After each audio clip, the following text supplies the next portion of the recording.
రాత్రి నేను నిద్రపోతున్నప్పుడు కాశీపట్టణం వెళ్ళినట్టు, గంగానదిలో స్నానం చేసినట్టు, ఆ గంగ ఒడ్డున నిలబడ్డట్టు, చంద్రశేఖరేంద్ర సరస్వతి స్వామివారు, భారతీ తీర్థస్వామివారు వచ్చి స్నానం చేస్తున్నట్టు, వాళ్ళు సత్యదండాలు ముంచుతున్నట్టు, నేను వాళ్ళని చూసి మురిసిపోతున్నట్టు, నేను వాళ్లతో పాటుగా శివాలయంలోకి వెళ్ళినట్టు, రుద్రం జరుగుతుంటే అభిషేకం చేస్తున్నట్లు నాకు కల్లో కనపడుతుంటే ఆనందంతో పొంగిపోతున్నాను. ఇంతలో ఏదో చప్పుడైంది, తెలివి వచ్చింది. ఏది కాశీ, ఏది స్వాములేది, శివలింగం ఏది, పోయింది. ఇప్పుడు బయటికి వచ్చేటప్పటికే ఉంది, నేను నా మంచం నా గది ఉన్నాయి. మరి కలలో నీకు కనపడింది కూడా అనుభవాన్ని ఇచ్చిందా లేదా? సంతోషపడ్డావా లేదా కాశీలో ఉన్నానని?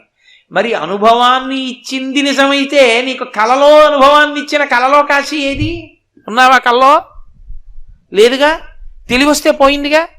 తెలివిలో ఉన్నప్పుడు నీకు కనపడుతున్నది నిద్రలో కల్లో ఉందా? లేదుగా. ఎక్కడో నువ్వు ఒక్కడివి వెడుతున్నట్టు, నిన్నెవరో పట్టుకుని తీసుకెళ్లి గుంజ కట్టేసి కొరణాలతో కొడుతున్నట్టు, ఒళ్ళంతా పగిలిపోతున్నట్టు, భయపడిపోతున్నట్టు అనిపించింది. ఒక్కసారి తెలివి వచ్చేసింది.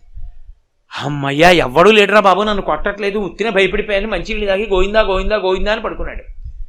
మరి కలలో ఉన్నది మెలకువలో లేదు, మెలకువలో ఉన్నవి కలలో లేవు.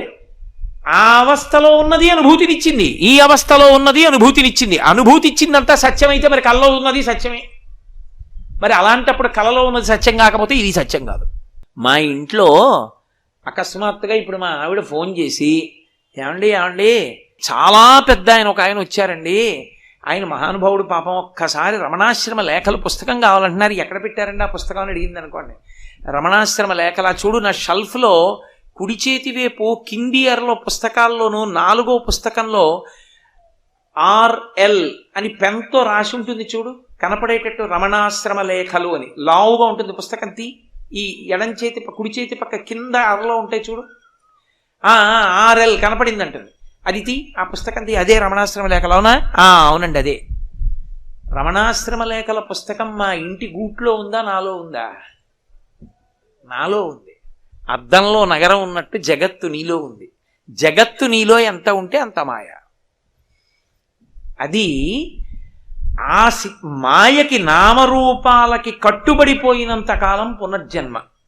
సత్యమైన బంగారము తెలిసినట్టు నామరూపాలు తీసేస్తే ఉన్నదంతా బ్రహ్మమే. బ్రహ్మ సత్యం, జగన్మిథ్య.